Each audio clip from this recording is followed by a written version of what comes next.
accepted, challenge accepted. Reality is always challenge accepted. Challenge accepted, challenge accepted. Reality is always challenge accepted.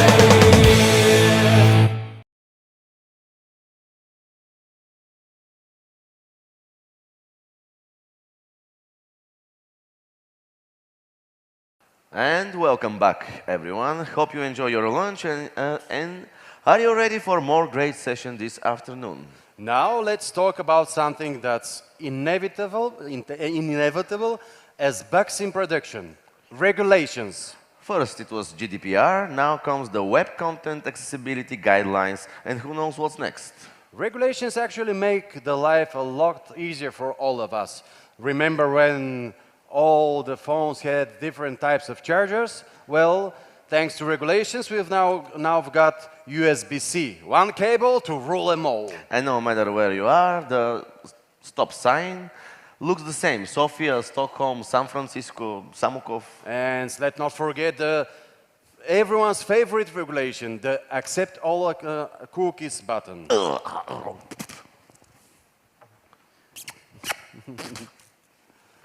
So let's continue with our next speaker. Yes. Joanna is a Senior Quality Assurance Engineer at VML Enterprise Solutions from Poznan, Poland, and has over 7 years of experience in testing and accessibility. She's here to break down the latest updates to the guidelines, showing us how to make our digital content truly accessible to everyone. Including your weird Uncle Larry.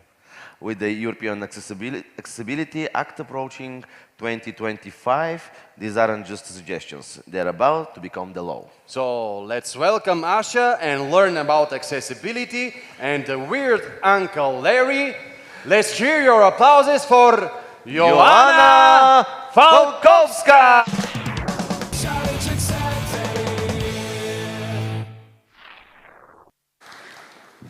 Thank you. Before we start, I wanted to ask you one question. Who knows what WCAG is? So the document I'm going to discuss. Who knows it? Please raise your hands. Okay, a couple of hands raised. Many hands haven't been raised. So among those of you who know what it is, has anybody read it? Like from top to bottom? Okay, one person. One person almost read it. And the rest, no. Okay, so that's actually the reason for which, even though the title of the presentation is that I'm going to talk about WCAG 2.2, which is just a very, very small part of the entire document, I still wanted to give you some introduction to the document so that if you're lost, you're not completely lost, right? And then there will probably be some people who will be watching it after the conference, so that again, for those of you who are watching me sometime later, please take some time to actually get acquainted with WCAG. So WCAG, you can also hear other people discussing it as Web Content Accessibility Guidelines, and you can also hear some people say it's WCAG. That's the same thing, and I will probably be using all of those names interchangeably. So, first, let us understand some terminology. The first thing is that this document is split into some, let's say, 4 main chapters. They are called principles. They basically give some order to the entire document. And then within those principles, you have something which is called guidelines. And then those guidelines are something that you could compare to like sub-chapters. Again, principles and guidelines are something that gives order to the entire document, and then success criteria is actually what you need to follow. So if you want to test your application against accessibility criteria, this is what you actually need to read, success criteria. The document has different conformance levels, and there are 3 of them. The lowest one is A level. It's the basic one. The authors of Web Content Accessibility Guidelines say that ideally all of the websites that we have all over the world should stick at least to this bottom basic A level. But then, if you ask them what is the recommended one, it's AA. And it's recommended both by the authors, but it's also very often recommended by any legal acts. So if you're asked by any country to follow accessibility criteria, you're more than likely to hear that you are supposed to stick to WCAG AA. And then there is AAA. AAA is actually the most difficult to address, and some parts of it might be a little bit more expensive to deal with than others. But again, many websites will strive to actually address AAA as well. Why is that so? AAA will actually encompass all of the different types of disabilities, and it will give even more access to more users. Now, what you need to remember, because some people may be a little bit lost now, is that this A, AA, and AAA is kind of like this, you know, those Russian nesting dolls that you've got like babushka, you open one doll, then inside of it there is another one, and then inside of it there is another one. So this is exactly what it works like. So if you want to stick to A, you read all success criteria that have A next to the title. But if you want to stick to AA, you need to follow both A and AA. And then if you want to stick to AAA, then you need to read all of the success criteria and follow all of them. Okay, so I told you that I'll be talking about WCAG 2.2. Now, it is quite likely that at some point, if you get acquainted with WCAG 2.2, you will hear that there is something that is called WCAG 2.0, and that many countries actually still have valid legal documents that tell you to have at least WCAG 2 compliance. And then there will be some documents that will be telling you to follow WCAG 2.1. So right now, those of you who have never really heard anything about WCAG might be a little bit lost. Do you need to read 3 documents at a time? No, fortunately not.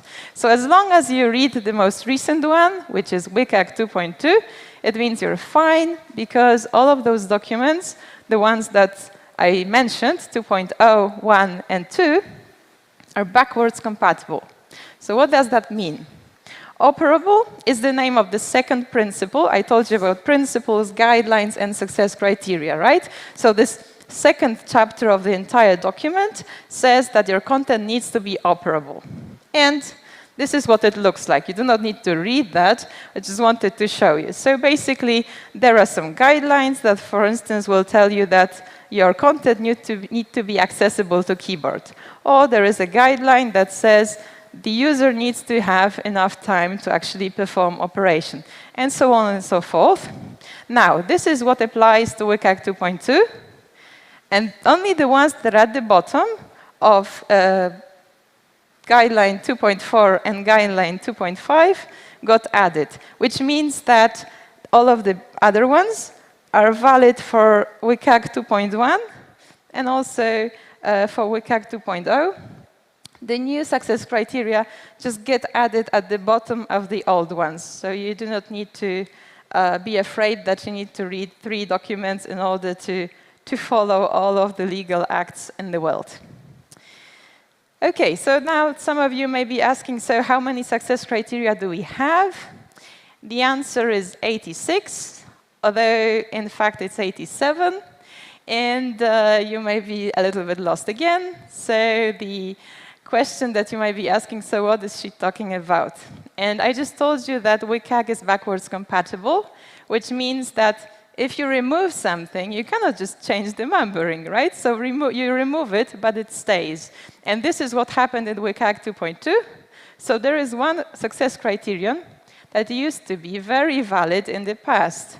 It's 4.1.1, and it says that your content should be parsable. You need to be able to parse it in the browser. And so if you do not close your tags properly, or you do not open them properly, then the content will not be rendered properly by the browser.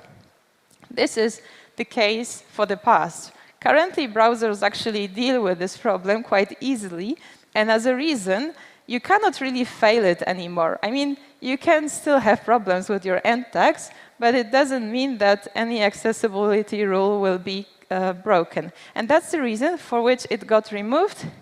But it just gets crossed out. It doesn't mean that we change the numbering of all of the next success criteria, right? But now let's talk about something that got added. So these are all of the success criteria that got added. And you may see that some of them actually have the same title, but there is something at the end of them that is a little bit different, and this is the level of conformance I told you about, right? So there is, for instance, this success criterion that says that focus should not be obscured. That is level AA, but there is also another success criterion that says focus should not be obscured at level AAA. We will discuss both of these so that you see the difference. Okay, so how much will we discuss today overall? It gives us about 10% of the entire document. Now, I cannot tell you you will be absolutely adept at WCAG in 10% after this presentation, but you will have some solid grounds regarding this percentage of the entire document. So let's start with focus not obscured. This success criterion is basically about something that probably most of you have included on your website. So who has already included a cookie banner somewhere in their website? Do you have any cookie banners? Yes? Yeah, okay. Have you seen cookie banners on your websites? Yeah, not so many. Do you only browse websites that are outside of the EU? Because actually all of the websites that you browse that come from the EU will have some cookie banners. And the cookie banner is something that usually stays at the bottom of your website, and it obscures some part of it that's behind it. Now, the question of focus not being obscured is that some of our users, and this will be primarily those who have any difficulty with vision, so especially those who use screen readers, will be using keyboard to navigate your website instead of a mouse. Also those who might have problem with hand tremor, so Parkinson's disease, but also essential tremor, somebody who has suffered stroke. They may also have problem with precise movements, and they may actually prefer to navigate the website with a keyboard. Apart from that, probably for most of you, it has happened at least once that your keyboard got decharged at some point, or your mouse got decharged at some point, and then you couldn't use one of them. So in the case where your mouse gets decharged, you need to charge it, and then while waiting for that, you probably still want to use your computer, and what you do is you actually navigate with your keyboard. So what you want to make sure is that when the user navigates with their keyboard, the focus is visible, because this is the idea of a focus state, right? So there are two levels of conformance here. One is AA, and it says that basically if you navigate your website and there is some item that obscures keyboard, then it will be a pass if the focus state is visible partially. So it means that some of it can be obscured by your cookie banner or by your chatbot, for instance, but it cannot be obscured completely. And then there is AAA.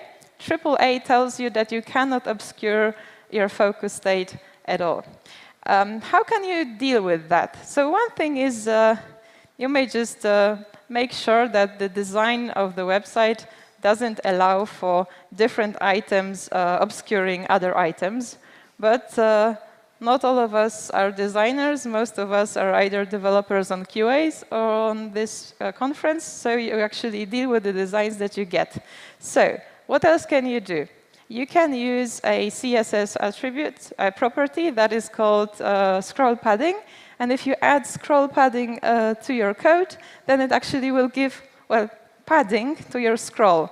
And then if your cookie banner is at the bottom or at the top, and the only problem you have is the cookie banner, then you just add padding, and your scroll actually scrolls up without taking into consideration this particular part that is left behind.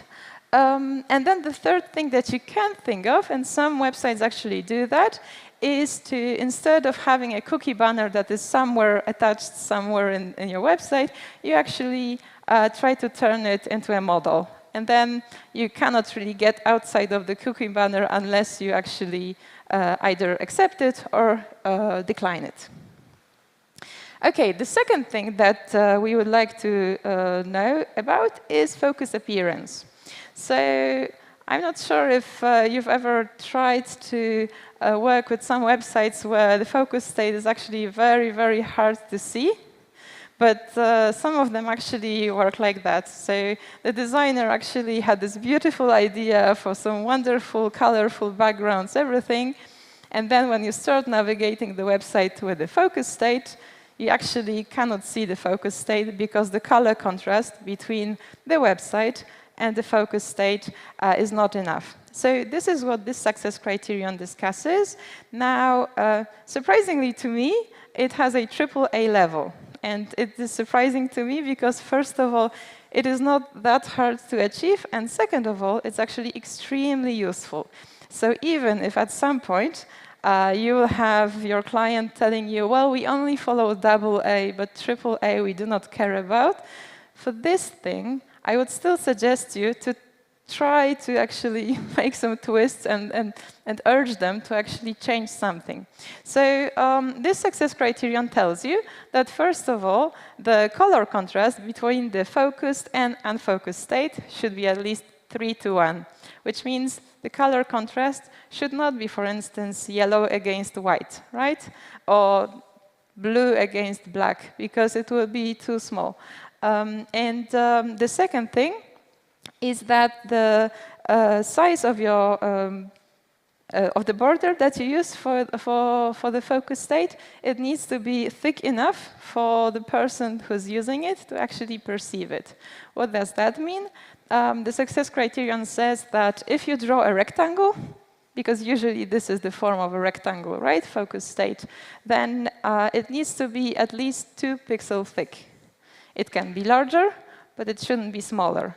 And if you use anything else than a rectangle, let's say you're making some circles, or you're just using some lines, but not really a rectangle, it's still fine, but the area of your focus state should be as big as the size of this rectangle that you would draw that would have 2 pixels. Okay, dragging movements.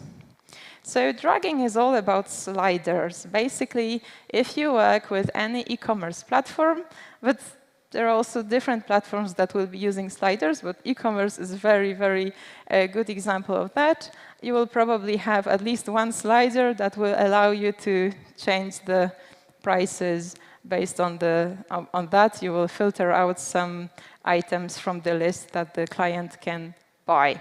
So what is the problem with the slider? A slider requires you to do click, then pull something, then drop it. And this actually strains the muscles of people who might have problems with doing these type of movements. So again, everybody who would have problems with hand tremor or basically any precise movements with their hands, but also think of all of the users who might be navigating your website differently than with a keyboard or with a mouse. So let's think of somebody who is navigating your website with a stylus that they have in their mouth. In this case, this person will, well, you can just try to move a slider with something that's in your mouth. It's really difficult to actually click on it, move it, and then release it. And these may be people who are quadriplegic. These may be people who lost their arms. These may be people who broke both of their arms and just like have at this moment just no arms that are available for dragging. What can you do in this case? So there are at least 2 things that you can do. One, if your slider has only one indicator, then you just allow for the user to actually press the slider in one place so that the indicator gets there. But it becomes also a bit more difficult if you've got 2 indicators. So you've got a slider that can narrow down the price from the minimum and then from the maximum. Let's say you've got a pricing between 1 leva and 500 leva, and then you actually want to narrow it down to between 100 leva and 120, right? So what do you do in this case? You can't really allow the user to select one thing on the slider because there are two indicators. But what you can do is, first of all, add input fields. So if there is an input and the user can actually type the value that they are interested in, this will be a passing scenario. Yeah, and ideally use both. So the thing with web accessibility is oftentimes that if there are different solutions, you have time to apply them. Actually, try to apply as many solutions as you can, because they will be very useful for different type of audiences. So they might be difficult. It might be difficult for somebody to type into the input field. It will be easier for them to press the slider. But then the other way around. There may be somebody who actually prefers to use the input field. OK, target size.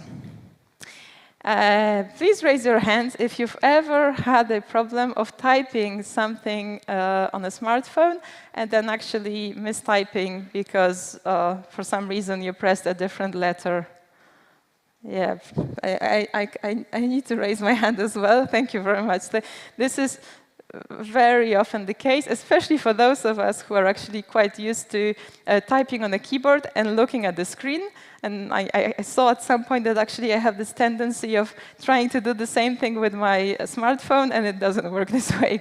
So target size is about the fact that you shouldn't be making content that is difficult to target because, for instance, you've got two big fingers, or your fingers are trembling, or, again, I gave you this example of the stylus, somebody actually navigating with something that they have in their hands, right?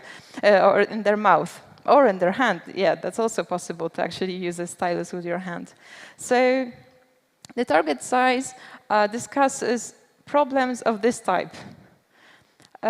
Think of a website that has specific links at the top or at the bottom of it that will allow you to change the language version.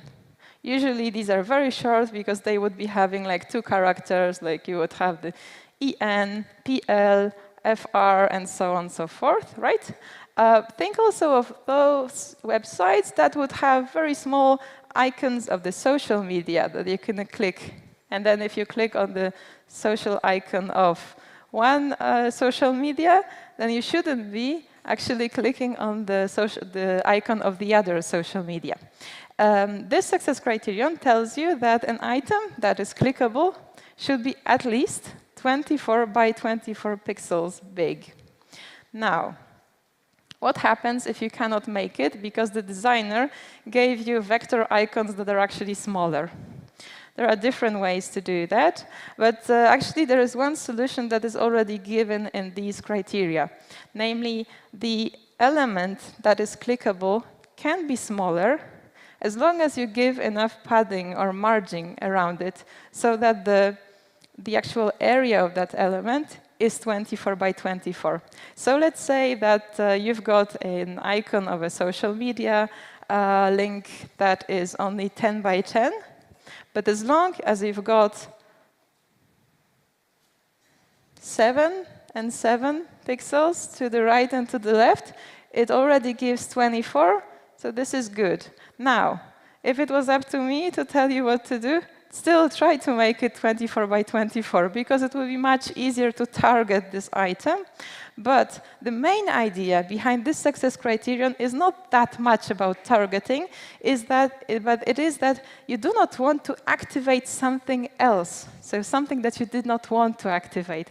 And that's the reason for which you can deal with this success criterion but by just adding padding and just like make a clickable area of 1 by 1.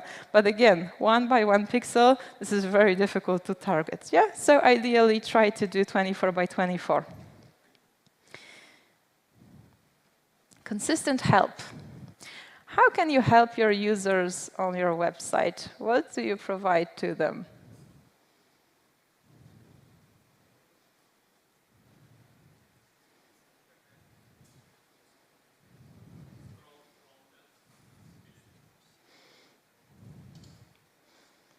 You've got interesting ideas, but none of them is actually related to what? Oh, there is somebody at the back.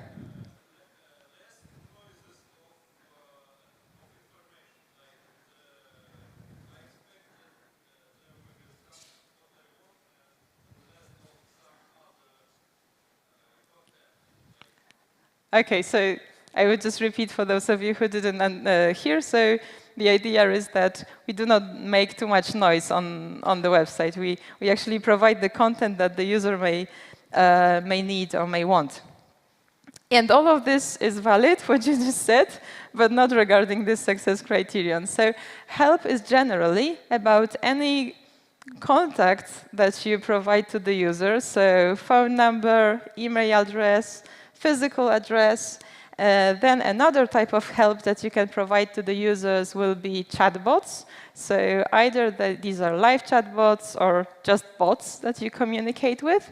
And all of the FAQ pages. So the idea of help in this particular success criterion is that you want to make the user just being able to help themselves in the process, for instance, of shopping. If they have any problem with shopping, they can either contact somebody, they can ask a question, and it is not about actually adding it. So if you do not add any help whatsoever on your website, it doesn't tell you to start adding it straight away, not at all. But if you have it, that you need to keep it consistently in the same place. It shouldn't appear on one site and then it disappears 2 sites later. So if you've got a set of sites that serve the same purpose, then the help opportunity should be available on all of them. Which means that if you use different types of footers, which sometimes happens for bigger platforms, then make sure that all of your footers have the same contact details that you provided on the first one. Another thing is if you provide a chatbot option, this is something that has recently happened to me. So one of our clients has a chatbot option, and surprisingly, you actually chat with a human there. So the good thing about the humans is that they are quite helpful and usually more helpful than the bots. But the difficult part about the humans is that they like to finish their work at some point. And this was the idea of the client, that the chatbot should only be available from 9 to 5, because the human being was unavailable between 5 p.m. and 9 a.m. And their idea was actually to make it disappear between 5 p.m. and 9 a.m. and then reappear at 9 a.m. Now, it would be a good solution if it wasn't for this success criterion that says it cannot be like that, that your user goes to your website at 4:55, they see a chat option, and then 5 minutes later, suddenly it disappears, right? So the idea behind consistent help is that you do not want the user to feel uncomfortable about things appearing, disappearing, having to search for items. Now, one thing that is discussed in the success criterion that is quite interesting is that we're talking about sets of pages rather than the entire page. Because sometimes you would have a platform that has 15 language versions. So each language version would be a completely different set of pages. So if you've got a Bulgarian page, and then it has a specific type of footer, it doesn't need to be identical on the French site, right? Another thing that they say is that, for instance, if you've got a shopping experience in an online shop, the actual, it's a little bit like in a supermarket, actually. The shopping experience is one experience, and then when you go to checkout and when you wait with your basket until your time comes to pay, it's another type of experience. So the set of pages in a shop would be until the checkout, and then the checkout phase would be a different type of web pages. So you can have different type of help available on different types of sets of web pages. Okay, redundant entry. So when I was preparing for this talk, I actually took a look at the website of our organizers, and actually I found a nice example of redundant entry in there. But you actually find it almost everywhere where there is a form that you need to fill in order to pay for something. So how often do you want to buy something and then you end up with having to fill in both your contact details, then shipping information, then billing information, and then sometimes there is like even third type of fields where you need to fill in your name, last name, email address, and phone number over and over again, because that's all the time the same thing, right? So the idea behind this success criterion is do not make it like that. And I wanted to return to this example of the website that is provided by the conference. So actually the idea is very smart, because what happens there is on top of it, you will have participant information, and then below you will have billing information. Now, I do not know about all of you, but I guess that for majority of you, the person who is sitting on the chair is a different one than the person who was paying for your ticket. Is this true? Yes. And this is the reason for which the conference authors, the authors of the website, decided to have a split version of the form, where you input the information of who participates, and then you input the information of who pays. And this is good, but if you do not want somebody to have to redundantly re-enter this information, what you have to do is actually, for instance, add a checkbox that says, use this data for below form, for instance. Use this data for billing. And this way, well, apart from using the checkbox, you obviously need to code it so that it copies the information, right, from the top form to the bottom form. But this is the idea. We do not want users to have to enter information redundantly. And again, why is it important? There are some people who will have some short-term memory, and this will be a little bit problematic for them to retype their email address, their phone number. They need to look for it, for instance. They will not be able to write it down like that. Another thing is that for some people, typing is not an easy way, because if you're typing with this example of a stylus that you put in your mouth, it's obviously more straining than if you do it on the keyboard. And again, like even you have this example that it's much easier to type things on a keyboard than type it in your smartphone, right? It's usually faster on the keyboard. So this is the reason for which we have this success criterion. And the last thing that got added is about authentication. What feature comes to your mind when you hear authentication? Sign on, yes.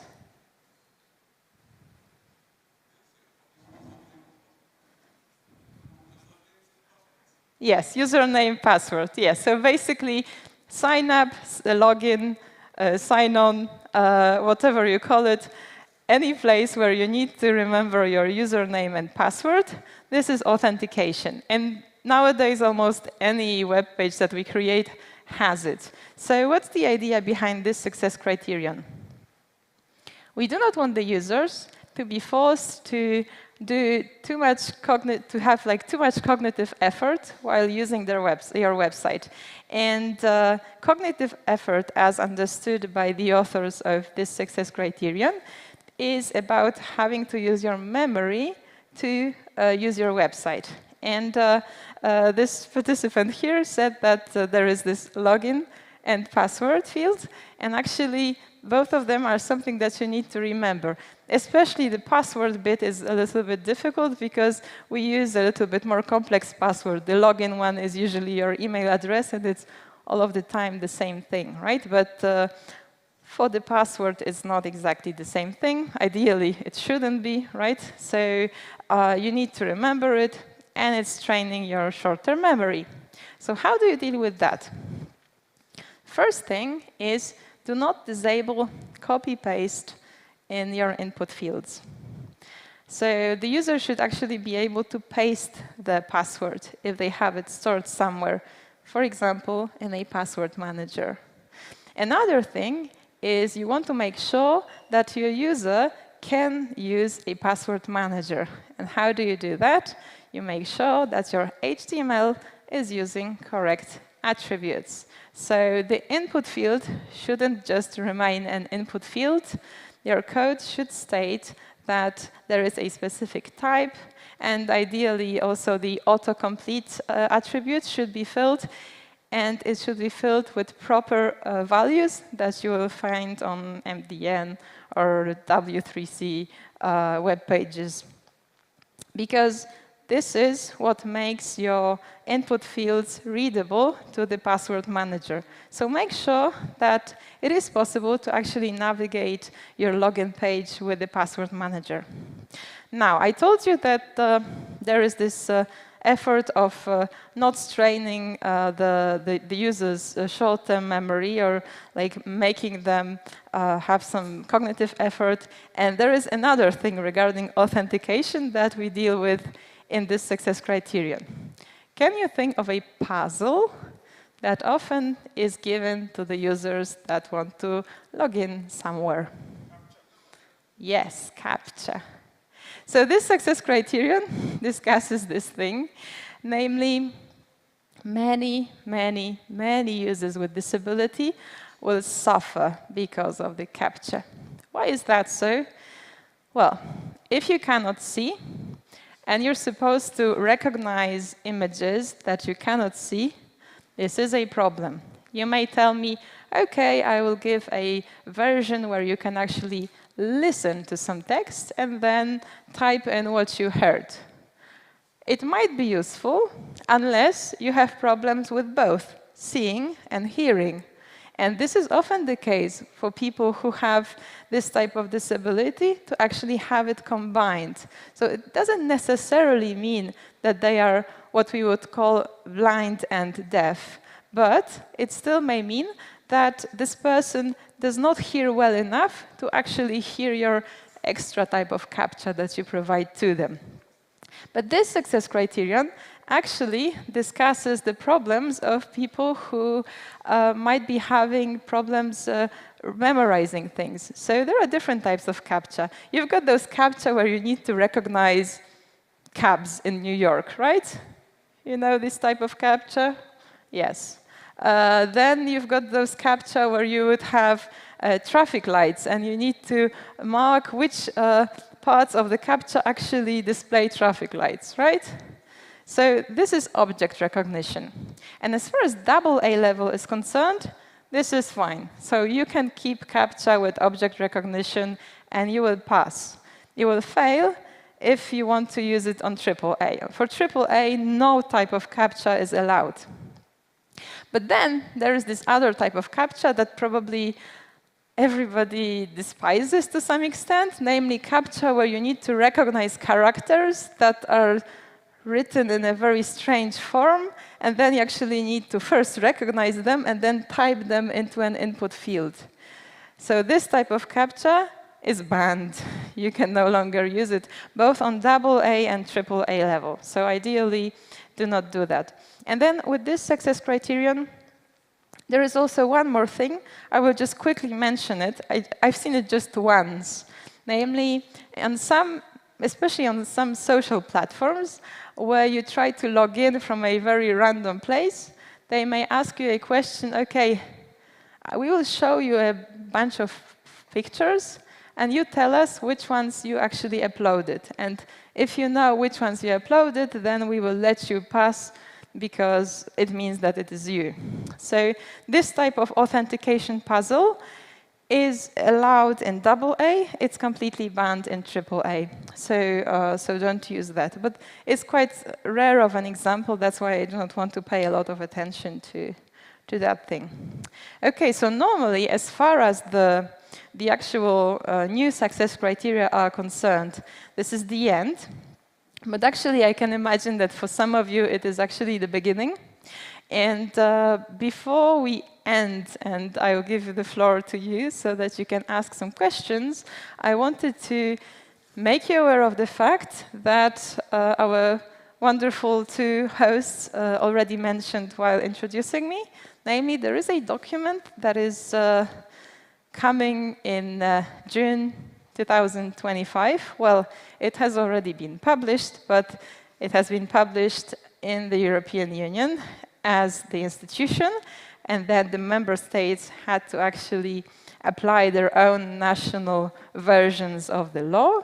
And then once this has already happened, it will become valid in all of the EU member states. This document is called European Accessibility Act. If you haven't heard about it, please take a look, especially if you work with any type of client who deals with a market that is working in the EU. Why is that so? This document tells you to use accessibility standards in a vast majority of services that are no longer public. So far, only public institutions were forced to actually try to make websites accessible. And they're doing fairly well. I wouldn't say that everything is ideal, but actually they're doing their best. But services didn't care that much. So as long as they had enough money and time, and maybe it was useful for them to show that they are inclusive, they were doing that. And then other services couldn't care less. Now, with European Accessibility Act, if you work in e-commerce, which means the majority of websites we have right now, anything that sells anything, basically. So it's not just a shop, right? But any place. Recently, we spoke to a very big energy provider in Poland. So you wouldn't really think that an energy provider is a shop, right? But in reality, it is, because you buy energy from them. And on their website, you can actually change the formula that you have for your house. So, for example, your electricity is cheaper at night, but is more expensive during the day, or the other way around. So if you can make a decision of this type, which affects the way you pay, then it's also part of e-commerce market, right? So anything that sells anything needs to be accessible. Everything related to transport, so public transport, airlines, ferries, whatsoever. TV, that's another thing. Companies that produce software for computers, then companies who prepare e-books, right, electronic books, banking sector. All of these probably constitute the vast majority of your employers, and they will be asked by the European Union to actually make their website accessible. So, where do you start? You start by taking a look at Web Content Accessibility Guidelines, because all of the national legal acts, even though they are a little bit different, they state that you need to stick to WCAG. So take a look, because there is a bunch of people who haven't seen that before. It's available online, it's free, and it is a very, very good quality documentation. Now, it is not super beautiful, but it's very clear. As good as somebody today mentioned that Django has a very good documentation that you can be interested in following. WCAG has a very good documentation, and you may want to follow it as well. Another thing that I wanted to say is we still have 3 minutes, so if you have any questions, feel free to ask them, and if you feel a little bit uncomfortable because you would, for example, want to discuss something from your particular company, then you can reach out to me after the talk. We have a question here. Please, the mic.